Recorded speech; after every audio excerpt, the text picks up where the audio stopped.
Hi everyone, आपका स्वागत है अपने एकेडमी डबल ए में। मैं आपका गोविंद सर। आइए, आज हम लोग पढ़ेंगे पासे में अगली क्लास। इसमें लास्ट टाइम हमने आपको बताया था कि रंगों पर आधारित प्रश्न किस टाइप से बन सकते हैं। उसी के आधार पर आज हमने आपके सामने कुछ प्रश्नों को रखा है और इनमें बनने वाले प्रश्नों को, प्रत्येक प्रश्न को डिटेल में देखेंगे और एग्जाम की पॉइंट ऑफ व्यू से यह जो भी क्वेश्चन हमने आपको यहाँ पर प्रोवाइड कराया है, इसमें से 100% गारंटी है कि एक न एक क्वेश्चन आपको देखने को जरूर मिलेगा। ठीक है, चलिए देर न करते हुए स्टार्ट करते हैं और बढ़ते हैं प्रश्नों की ओर। प्रश्न ध्यान से सुनिएगा, चीज़ें जो वही है जो हमने पिछली क्लास में आपको बताई है, ठीक उसी के आधार पर बस थोड़ा सा डाटा चेंज है। ठीक है, चलिए देखिएगा। प्रश्न कह रहा है एक 6 सेमी के घन को, एक 6 सेंटीमीटर लंबा चौड़ा क्या है, घन है। घन को सभी तरफ से लाल रंगों से क्या कर दिया गया है, रंगा गया है। एक 6 सेंटीमीटर लंबाई चौड़ाई ऊंचाई वाला एक घन हमने लिया है और उसको चारों तरफ से, यानी उसके 6 सतह को, 6 फलकों को लाल रंग से क्या कर दिया है, रंग दिया है। ठीक है, आगे इसको 6 समान भागों में काटा जाता है। ये जो हमने 6 सेंटीमीटर का घन लिया है, उसे सबसे पहले तो उसकी सभी सतह को लाल रंग से क्या कर दिया, रंग दिया। रंगने के बाद फिर हमने क्या किया, इसके 6 समान भागों को, मतलब ये जो 6 सेंटीमीटर का जो हमने घन लिया था, उसे 6 बराबर बराबर समान भागों में काटा जाता है। यानी 6 सेंटीमीटर लंबाई चौड़ाई ऊंचाई वाला एक घन है और उस घन को 6 समान, यानी एक एक सेंटीमीटर के लंबाई चौड़ाई ऊंचाई वाले बराबर बराबर घनों में क्या किया जाता है, काटा जाता है। ठीक है, फिर कह रहा है तो निम्न प्रश्नों का उत्तर दें। यानी एक 6 सेंटीमीटर का घन है जिसको सभी तरफ से लाल रंगों से रंगा गया है। फिर इसको 6 समान भागों में काटा जाता है, अर्थात 6 सेंटीमीटर का जो घन है उसे एक एक सेंटीमीटर के घनों में क्या कर दिया जाता है, 6 बराबर भागों में काट दिया जाता है। काटने के बाद तो निम्न प्रश्नों का उत्तर दें। मतलब जो पहला प्रश्न है, देखिएगा, कुल कितने घन बनेंगे। सबसे पहली बात, जो बड़ा वाला घन है उसके भुजा का मान कितना है, तो बड़े वाले घन का मान है 6 सेंटीमीटर। फिर कह रहा है कि इसको 6 समान भागों में क्या कर दिया गया, बांट दिया गया। जब 6 समान भागों में बांटा गया है, अर्थात 6 सेंटीमीटर का बड़ा भुजा वाला एक घन है, उसे 6 समान भागों में बांटेंगे, यानी एक एक सेंटीमीटर में उसे क्या करेंगे, बांटेंगे। ठीक है, उसके लिए पहले पूछ रहा है कि कुल घनों या कुल कितने घन बनेंगे। तो हम जानते हैं कि नंबर यानी n बराबर स्मॉल n का मान जब हमसे पूछता है, यानी कुल घनों की संख्या बराबर होता है बड़े घन का आयतन बटे छोटे घन का आयतन। तो बड़े घन का आयतन क्या होता है, तो बड़े घन का आयतन होता है यानी भुजा का क्यूब। भुजा का क्या होगा, क्यूब। जितनी लंबी चौड़ी भुजा है 6 सेंटीमीटर है, तो 6 का क्या हो जाएगा, क्यूब। और बटे छोटे घन का आयतन, यानी ये छोटा वाला घन हम बराबर बराबर भागों में काट रहे हैं, 6 टुकड़े बना रहे हैं, तो यह बड़ा वाला 6 सेंटीमीटर का है। जब बड़े वाले 6 सेंटीमीटर को 6 टुकड़ों में काटेंगे तो अर्थात एक टुकड़े की लंबाई, अर्थात एक छोटे घन की जो लंबाई चौड़ाई ऊंचाई होगी वह 1 सेंटीमीटर होगी। कितनी होगी, 1 सेंटीमीटर, अर्थात छोटे वाले घन का आयतन। ठीक है, तो बड़े वाले घन का आयतन यानी 6 गुणे 6 यानी कितना हो जाएगा, 216। और बटा में एक का घन एक ही होता है, अर्थात इसका आंसर कितना आएगा, 216। यानी पहले सवाल का आंसर आ गया हमारा 216।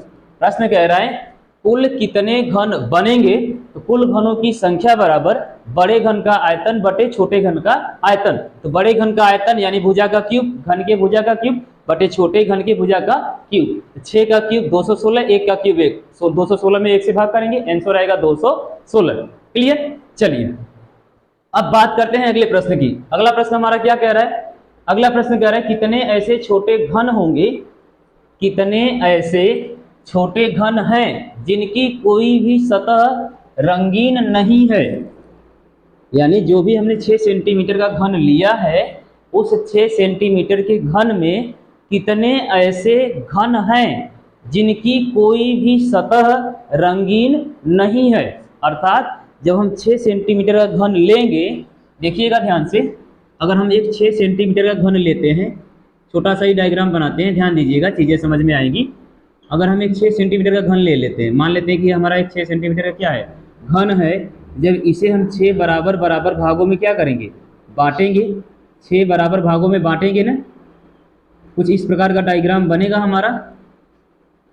यानी 1 2 3 4 5, एक और बढ़ा लेते हैं, ये हो गया हमारा 6। कितना हो गया? 6। यानी 6 सेंटीमीटर का हमने क्या ले लिया? घन ले लिया। 6 सेंटीमीटर लंबा और 6 सेंटीमीटर चौड़ा, यानी 1 2 3 4 5 हो गया। यानी 1 2 3 4 5 6, 6 सेंटीमीटर लंबा हो गया और 6 सेंटीमीटर क्या हो गया? चौड़ा हो गया। ठीक उसी प्रकार से इधर भी होगा, इसी प्रकार से इधर भी होगा। 1 2, सॉरी टेढ़ा हो रहा है, 2, अरे सीधा बन जा भाई, 2 3, अरे यार 3 4 5 6 बन गया। इधर भी 6 बनाएंगे, यानी 1 2 3 4 5 6 हो गए 6। कितने हो गए? 6। इधर भी 6 होने चाहिए। 1 2 3 4 5, यानी 1 2 3 4 5 और 5 6 हो गए। इधर भी 6 होने चाहिए। 1 2 3 4 5, यानी इधर भी क्या हो गए? 6 हो गए। अब ध्यान दीजिएगा, अब ये जो 6 की बात कर रहा है, ध्यान से अगर देखेंगे तो 6 नज़र आ रहे हैं। ठीक है, थोड़ा सा छोटा है लेकिन समझने के लिए काफ़ी है। कितने ऐसे छोटे घन हैं जिनकी कोई भी सतह रंगीन नहीं है? जिनकी कोई भी सतह क्या है? रंगीन नहीं है। अर्थात सबसे पहले तो हम किनारों की बात करें, तो जो किनारे किनारे होंगे, तो एक फलक में कुल कितने किनारे होते हैं? एक सतह में कितने किनारे होते हैं? तो 4। एक नीचे वाला, एक साइड वाला, एक नीचे वाला होता है, एक साइड होता है और एक ऊपर होता है। यानी 1 2 3 इधर हो गए और एक इधर साइड होगा, यानी 4 सतह होंगी। अर्थात यह वाला पूरा का पूरा क्या होगा? कलर होगा। इधर वाला भी कलर होगा, इधर वाला भी कलर होगा और यह वाला भी क्या होगा? कलर होगा। इसके बीच में कितनी सतह बची?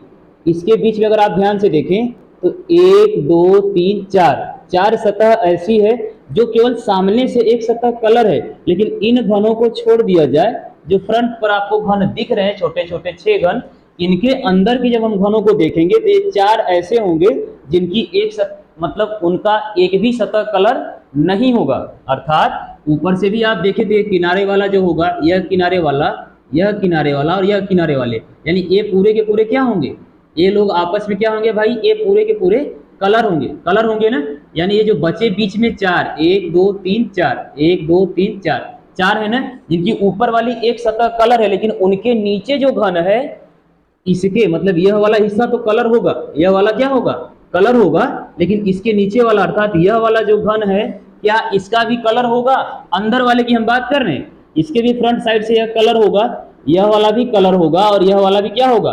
कलर होगा। लेकिन इन 4 सतहों को, ऊपर वाले 4 सतह के घनों को हम हटा दें, उसके नीचे अर्थात जो सेकेंड लेयर वाले जो घन होंगे, इस सतह के सामने वाले भी कलर होंगे, लेकिन इनके पीछे वाला, उसी प्रकार इसके पीछे वाला और इन चारों के नीचे वाले, ये ऊपर वाले जो 4 घन हमको दिख रहे हैं ना, इनको जब हटाएंगे तो इनके नीचे जो हमको घन का सेट मिलेगा, वह घन क्या होगा? एक भी घन का एक भी सतह, मतलब किसी भी घन की कोई भी सतह कलर नहीं होगी। अर्थात यहां पर हम एक फार्मूला लगा सकते हैं, ध्यान से देखिएगा, कितने ऐसे छोटे घन हैं जिनकी कोई भी सतह रंगीन नहीं है। क्लियर? अर्थात अगर आप ध्यान से देखें तो सबसे पहली बात, यहां पर जो हमने घन लिया है, इस घन में कुल कितनी सतह है या कितने घन हैं? अगर सतह की बात करें तो 1 2 3 4 5 6 सतह है ना। अब 6 सतह में अगर हम ध्यान से देखें, इधर का साइड इधर का साइड, यानी 2 साइड घटा दे तो बीच में बचे कितने? 4। उसी प्रकार 1 2 3 4 5 6, इधर भी 6 है। अगर इधर का नीचे वाला किनारा ऊपर वाला किनारा छोड़ दे तो कितने बचे? 4। यानी एक फार्मूला बनेगा n-2 का होल क्यूब, n-2 का होल क्यूब। अब n-2 का होल क्यूब क्यों? क्योंकि प्रत्येक घन का हमें क्या निकालना होगा? आयतन। और वह आयतन निकलेगा कैसे? अब जानते हैं कि घन का आयतन भुजा का क्या होता है? क्यूब होता है। तो सबसे पहली बात हमसे पूछा क्या है? कितने ऐसे छोटे घन हैं जिनकी कोई भी सतह रंगीन नहीं है? तो हमने पाया कि जितने भी किनारे वाले हैं, तो किनारे पर टोटल 6 सतह नजर हमको आ रही है। कितनी सतह नजर आ रही है? 6, जिसमें से 2 किनारे को हम छोड़ देते हैं दाएं से बाएं की ओर, और 2 किनारे को छोड़ देते हैं ऊपर से नीचे की ओर। तो बीच में बचे कितने लोग? 4। अर्थात यहां से अगर हम जनरेट करें तो हम लिख सकते हैं 6 - 2 का होल क्यूब। 6 - 2 का होल क्यूब अर्थात 4 का क्यूब। 4 का क्यूब कितना होता है? तो 4 का क्यूब अर्थात 4 × 4 × 4, 4 चौका 16, चौका 64। यानी इस घन के अंदर 64 ऐसे घन होंगे जिनकी एक भी सतह रंगीन नहीं होगी। जिनकी एक भी सतह रंगीन नहीं होगी। ठीक है, चलिए एक बार फिर से देखिएगा। कह रहा है कितने ऐसे छोटे घन हैं जिनकी कोई भी सतह रंगीन नहीं है। तो सबसे पहली बात, सवाल हमारा कह रहा है कि 6 सेंटीमीटर का हमने घन लिया, उसे चारों तरफ यानी उसके 6 फलकों को, 6 सतहों को लाल रंग से क्या कर दिया? कलर कर दिया। कलर करने के बाद उसे 6 समान भागों में बांट दिया, काट दिया। तो हमने पाया कि कुल घनों की संख्या बराबर 216 हो गई। पहला वाला आंसर। दूसरा कह रहा है कि कितने ऐसे घन होंगे जिनकी एक भी सतह रंगीन नहीं होगी? अर्थात फलक के जो ऊपर यानी सतह वाला जो घन होगा, सतह पर जो घन होगा उसकी तो एक सतह रंगीन होगी, एक फलक कलर होगा, लेकिन उस घन के जो नीचे वाला घन होगा, उस सतह, एक सतह को पूरा का पूरा, एक सतह के ऊपर वाली लेयर को हम हटा दें, ऊपर जितने भी घन हैं उनको हटा दें, उनके नीचे वाला जो घन होगा वह क्या कलर होगा? नहीं। उसी प्रकार जो साइड की एक सतह के जो घन होंगे उनको हटा दे, इधर के साइड वाले घन को भी एक सतह से क्या कर दे? हटा दे। नीचे की भी जो एक सतह होगी उसे भी जब हम हटा देते हैं तो बीच में हमें 4 घनों का एक सेट मिलता है। 4 घनों का एक सेट मिलता है। और उसमें कुल घनों की संख्या कितनी होगी? तो कुल घनों की संख्या कितनी होगी? 64। कुल घनों की संख्या कितनी होगी भाई? 64 होगी। कुल घनों की संख्या 64। यानी हम लिखेंगे n-2 का होल क्यूब, यानी n का मान 6 क्यूब, क्योंकि भुजा का मान कितना है? या छोटे छोटे टुकड़ों में हमने कितना बांटा है? 6 समान भागों में बांटा है। या घन का मान, जो पहला वाला घन है वह मूल घन के भुजा का मान कितना था?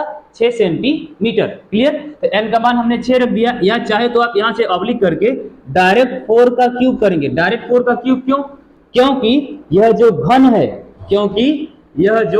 घन है इनके भुजाओं का मान, यानी ये किनारे वाले घनों की अगर हम बात छोड़ दें या खत्म कर दें, तो बीच में जो हमारे घन बचते हैं, बीच में जो घन बचते हैं वह कितने हैं? 1 2 3 4, 1 2 3 4, यानी 4 बचते हैं। तो 4 का क्यूब कर देंगे तो 4 का क्यूब कितना होता है? 64। 4 का क्यूब कितना होगा? 64। अर्थात 64 ऐसे घन होंगे जिनकी एक भी सतह क्या होगी? रंगीन नहीं होगी। 64 ऐसे घन होंगे। ठीक है, चीजें समझ में आई? चलिए अगले सवाल की ओर आगे बढ़े। अगला सवाल हम लोगों का क्या कर रहा है?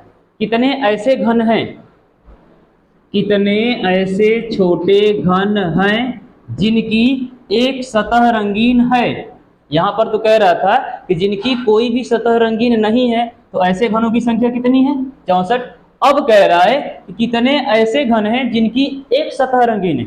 जिनकी एक सतह रंगीन है। सेम डायग्राम, यानी किनारे पर जो होंगे उनकी 2 होगी, जो कॉर्नर पर होगा उनकी तो 3 सतह कलर होगी, जो कोने पर होंगे उनकी कितनी सतह रंगीन होगी? 3। इसमें पूछ रहा है कि कितने ऐसे हैं जिनकी एक सतह क्या है? रंगीन है। जब बात एक सतह की आ रही है तो एक सतह यानी इधर से अगर छोड़े तो एक किनारा इधर भी छोड़ना पड़ेगा, एक इधर भी, एक इधर भी, एक इधर भी, यानी एक फलक पर चारों किनारों को हमें क्या करना पड़ेगा? छोड़ना पड़ेगा। जब चारों किनारे हम छोड़ देते हैं तो बीच में हमें कुल घनों की संख्या कितनी मिलती है? 4। बीच में कुल घनों की संख्या कितनी मिलती है? 4। अर्थात एक फलक पर 4 घनों का सेट ऐसा है जिनकी एक सतह क्या है? रंगीन है। यहाँ पर भी 4 घनों का सेट है जिनकी एक सतह रंगीन है। यहाँ पर भी 4 घनों का एक सेट ऐसे जिनकी सतह क्या है? रंगीन है। अर्थात इसके लिए हम क्या करेंगे? इसके लिए हम डायरेक्ट 4 का क्या कर लें? स्क्वायर कर लें।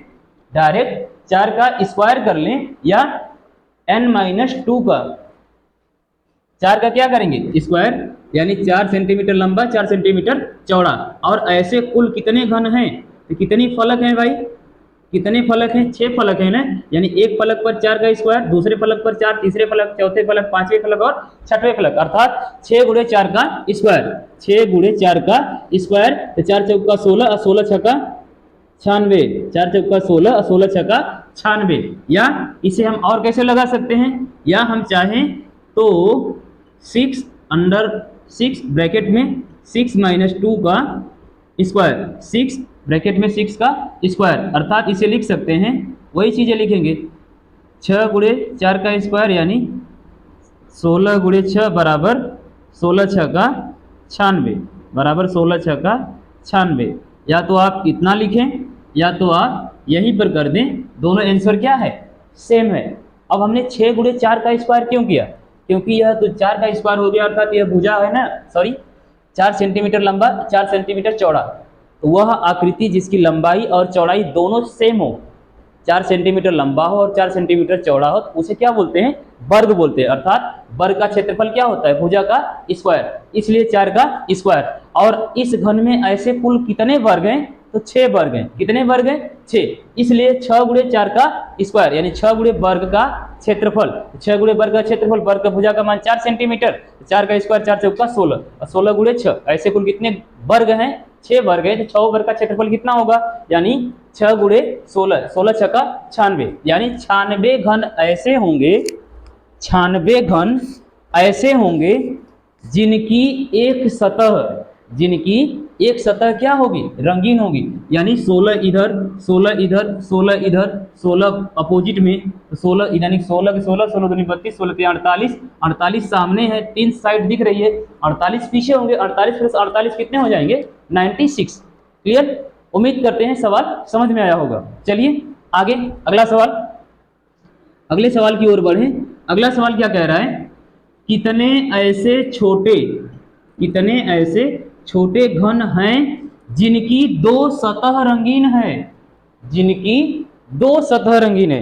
अब तक तो हमने देखा कि एक भी सतह नहीं रंगीन है 64, एक सतह रंगीन है 96। अब पूछ रहा है कि ऐसे कितने घन हैं जिनकी क्या 2 सतह क्या हो, रंगीन हो। जब बात 2 सतह रंगीन की आ रही है, तो अब हम जब घन पर जाएंगे तो हमें कितने घन छोटे छोटे ऐसे मिलेंगे जिनकी 2 सतह रंगीन होगी। तो जितने लोग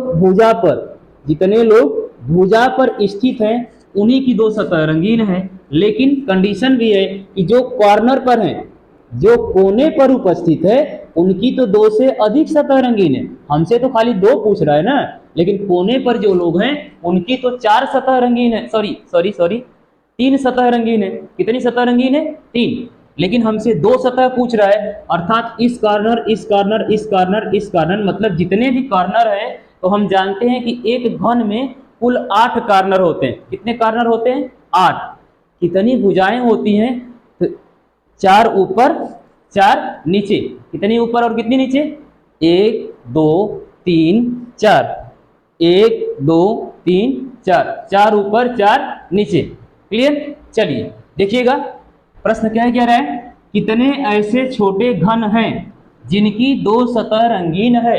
तो वही घन होंगे जो कोने पर, जो भुजा पर स्थित होंगे। कहां पर स्थित होंगे, भुजा पर, उन्हीं की 2 सतह क्या होगी, रंगीन होगी। अर्थात इस भुजा की बात करें तो कोने वाले दोनों तरफ से कोना छोड़ देंगे तो बीच में कितने घन बचेंगे, 1 2 3 4, 4 इधर 4 इधर, तो 4 4 8, 4 4 कितना हुआ, 8 हुआ।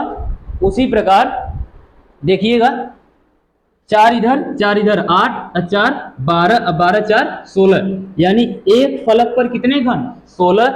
ठीक इसके अपोजिट वाले फलक पर भी कितने होंगे, 16। तो 16 प्लस 16 कितने होंगे, 32। लेकिन क्या इधर वाले साइड, इधर वाले और उधर वाले का जब हम लेंगे तो इसमें भी 16 16 आएगा, नहीं। क्यों नहीं, क्योंकि इस भुजा में इधर वाले के भी तो ये सतह आ गई, और इसके पीछे जब हमने लिया इस भुजा को, इसकी भी सतह क्या हो गई, आ गई। अर्थात इसमें केवल हम नीचे के 4 और ऊपर के 4, यानी 16 16 एक बार 32 तो हो गया, 16 16 32 तो हो गया। लेकिन जब साइड की बात करेंगे तो 8 और पीछे भी कितने होंगे, 8, यानी 32 8 कितने हो जाएंगे, 16 16 32, अब 32 8 40, कितने हो जाएंगे भाई 40। तो क्या केवल 40 घने ही होंगे जिनकी दो सतह क्या होगी, रंगीन होंगे। तो 40 कैसे होगा महोदय, 40 तो इधर हो गया ना, 4 4 8 4 12, और उसके पिछवा जो है 4 16, यानी साइड के 16, सामने के 16, पीछे के 16, 16 16 32, और जब ऐसे गोल घूमेंगे तो 4 4 8 4 12, और ये तो कॉर्नर तो यहाँ पर भी है, 4 चौका कितना हो जाएगा 16, ठीक है, क्या हो जाएगा 16, अर्थात 16 16 दुना के 32, 16 दुना 16 तिया 48, यानी 48 घन ऐसे होंगे, 48 घन ऐसे होंगे जिनकी दो सतह क्या होगी, रंगीन होगी। इसके लिए हम कर क्या सकते हैं, इसके लिए एक आसान तरीका और है, क्या कर दे भाई, तो इसके लिए हम लोग कर क्या सकते हैं, तो एक फलक में कुल कितने सतह, मतलब एक घन में कुल कितनी फलक होती है, 6 फलक होती है। और एक फलक पर हमें, एक फलक पर अगर हम ध्यान से देखें तो सामने वाले फलक पर 16, पीछे वाले पर 16, अगर दो साइड के हम 16 16 ले रहे हैं तो बाकी जो किनारे बच रहे हैं उसमें हमको 8 8 ही लेना पड़ रहा है। तो इस हिसाब से हम कर सकते हैं, अगर हम 12n-2 कर दें, 12n-2, अर्थात n का मान क्या रख दें 6, यानी 12 6 माइनस का 2, ध्यान दीजिएगा, यह हो जाएगा 12, n का मान कितना रख दें 6n, यानी भुजा 6 माइनस 2, 6 माइनस 2 अर्थात कितना हो जाएगा, यहाँ पर हो जाएगा 12 गुणे 4, 12 चौको 48, 12 चौको 48 घन ऐसे होंगे, 48 घन ऐसे होंगे जिनकी एक सतह क्या होगी, जिनकी दो सतह क्या होगी, रंगीन होगी। कितनी सतह, दो सतह। हमने 12 गुणे 4 क्यों किया, हमने 12 गुणे 4 इसलिए किया कि मान लें इसका हम केवल 3 ही किनारा पकड़ रहे हैं, एक तो नीचे वाला, एक ऊपर वाला और एक इधर वाला, यानी 2 साइड और एक नीचे, 2 साइड और एक नीचे पकड़ लिया ना, तो 4 इधर 4 इधर और 4 इधर, यानी 4 तिहाई 12, एक फलक पर 12 लोगों को हमने लिया। उसी प्रकार 1 2 3 12 इधर हो गए, उसी प्रकार इसके अपोजिट 1 2 3 12 उधर हो जाएंगे, उसी प्रकार उसके नीचे 12 उधर हो जाएंगे ना, यानी 12 इधर और 12 उधर। अगर उस हिसाब से आप पकड़ रहे हैं तो सभी यानी 6 फलकों के सभी घन को हम काउंट कर पा रहे हैं। फिर से एक बार हमने इसको ले लिया, जब इसको हम ले रहे थे इसके नीचे वाला भी आ गया। जब इसको हम ले रहे हैं, इस भुजा को ले रहे हैं, तो इधर वाला भी आ रहा है, साइड वाला सामने वाला भी आ रहा है, और इसके साइड वाला भी घन आ जा रहा है। उसी प्रकार जब हम इस भुजा को ले रहे हैं, इधर वाला भी साइड आ रहा है, उधर वाला भी साइड आ रहा है। अर्थात एक फलक पर अगर हम 3 भुजाओं को लेते हैं, एक फलक के 3 भुजाओं को लेते हैं, तो 3 भुजाएं यहाँ पर हो गई, उसी प्रकार 3 भुजाएं यहाँ पर हो गई, और इसी प्रकार 3 भुजाएं यहाँ पर हो गई, इसी प्रकार 1 2 और उधर जो पीछे खड़ी है 3 भुजाएं उधर हो गई, तो 1 2 3 और एक तो एकदम जो नीचे है 4, यानी 12 गुणे 4, 12 चौको 48, यानी 48 घन ऐसे होंगे जिनकी दो सतह क्या होगी, रंगीन होगी। क्लियर। अब बात आ रही है 3 सतह रंगीन की, तो 3 सतह तो एकदम कॉमन है यार। एक घन में कितने कॉर्नर होते हैं, कितने घन, एक घन में कितने कोने होते हैं, तो एक घन में 8 कोने होते हैं। अर्थात जो कोने पर होगा, जो कॉर्नर पर होगा, उसी की ना 3 सतह रंगीन होगी, जो कोने पर होगा उसी की क्या होगी, 3 सतह रंगीन होगी। तो 3 सतह की जब भी बात करें तो सीधा सीधा आंसर क्या होगा, 8 होगा। अब वो चाहे 6 सेंटीमीटर हो, 10 सेंटीमीटर हो, 4 सेंटीमीटर हो, 3 सेंटीमीटर हो, या 2 सेंटीमीटर हो, या 1 सेंटीमीटर हो, हर केस में कितने 3 सतह रंगीन वाले होंगे, तो 8 घन ऐसे होंगे जिनकी 3 सतह क्या होगी, रंगीन होगी। क्लियर। चलिए अब लास्ट में थोड़ा सा घुमा के दिया है, इस क्वेश्चन में कुछ है नहीं, इसमें बस थोड़ा सा दिमाग लगाना है। क्या रहा है, कितने ऐसे छोटे से छोटे घन होंगे जिनकी कम से कम एक सतह रंगीन होगी। कम से कम की बात कर रहा है, अधिक से अधिक की तो बात कर नहीं रहा है। कह रहा है भाई कि कितने ऐसे घन होंगे जिनकी कम से कम एक सतह रंगीन होगी। तो क्या इसमें 2 सतह वाले को भी गिनेंगे? हाँ गिनेंगे। क्या इसमें 3 सतह वाले को भी गिनेंगे? हाँ गिनेंगे भाई। क्यों? क्योंकि इसमें कह रहा है कि कम कम से कम उसकी कितनी सतह रंगीन होनी चाहिए? एक। अधिक से अधिक कितना हो रंगीन हो उससे कोई फर्क नहीं पड़ता है। अर्थात तो कुल रंगीन घनों की संख्या, एक सतह वाले रंगीन, दो सतह वाले रंगीन और तीन सतह वाले रंगीन, सभी को आपस में जोड़ देंगे, वही इसका क्या हो जाएगा? आंसर हो जाएगा। जैसे देखिएगा, एक सतह रंगीन घनों की संख्या कितनी है? एक सतह रंगीन घनों की संख्या 96, एक सतह रंगीन घनों की संख्या 96, 96 प्लस प्लस दो सतह रंगीन घनों की संख्या 48 प्लस तीन सतह रंगीन घनों की संख्या 8। टोटल ऐड कर दीजिए, 8 8 16 6 22, हाथ में लगा 2, 9 4 13, 9 4 13 और 13 2 15, यानी 192 ऐसे घन हैं जिनकी कम से कम कितनी सतह रंगीन है? एक सतह। कम से कम की बात कर रहे हैं, अधिक की बात नहीं कर रहे हैं। जब बात कम से कम की हो तो उसमें हम एक सतह को भी गिनेंगे, दो सतह को भी गिनेंगे और तीन सतह रंगीन को भी गिनेंगे। ठीक है, क्लियर? ठीक उसी प्रकार कितने ऐसे छोटे घन होंगे जिनकी कम से कम दो सतह रंगीन होगी। जब बात दो सतह की होगी तो क्या इसमें हम एक सतह को काउंट करेंगे? नहीं, एक सतह को काउंट नहीं करेंगे। तब यहाँ पर क्या जोड़ेंगे? 48 प्लस 8, यानी कितना हो जाएगा? 8 8 16, यानी 56 घन ऐसे होंगे जिनकी कम से कम कितनी सतह रंगीन है? दो। एक की तो बात नहीं कर रहा है। जब एक की बात नहीं कर रहा है, एक को हटा देंगे। कम से कम एक करेगा तब एक वाले को लेंगे। कम से कम दो की बात करेगा तो दो में तीन आएगा लेकिन एक नहीं आएगा। क्यों? क्योंकि कम से कम दो की बात कर रहा है, दो से कम हो जाएगा तो उसको नहीं गिनेंगे। क्लियर? चलिए, और लास्ट प्रश्न, लास्ट क्या कह रहा है? कितने ऐसे छोटे घन होंगे जिनकी चार सतह क्या होगी? रंगीन होगी। तो कभी भी एक घन में चार सतह रंगीन होना पॉसिबल है? नहीं है। एक बड़े घन को छोटे घन में आप बदल रहे हैं और बदलने के बाद कोई ऐसा घन जिसकी चारों सतह रंगीन हो, पांचों सतह रंगीन हो, छह सतह रंगीन हो, ऐसा पॉसिबल है? नहीं, 100% नहीं। अधिक से अधिक किसी भी बड़े घन को छोटे घन में आप बदलेंगे तो उसमें एक घन को या एक घन की तीन सतह रंगीन होने की संभावना है। तीन से अधिक सतह रंगीन होने की कोई संभावना नहीं है। चार कह दे, पांच कह दे, छह कह दे, ऐसा पॉसिबल ही नहीं है। क्लियर? अर्थात यहाँ पर सीधा सीधा आंसर क्या होगा? जीरो होगा। क्या होगा भाई? जीरो होगा। ठीक है, उम्मीद करते होंगे आज की क्लास आपको अच्छी लगी होगी, चीजें समझ में आई होगी। मिलेंगे अगले वीडियो में अगले कुछ फैक्ट या प्रश्नों के साथ। तब तक के लिए धन्यवाद।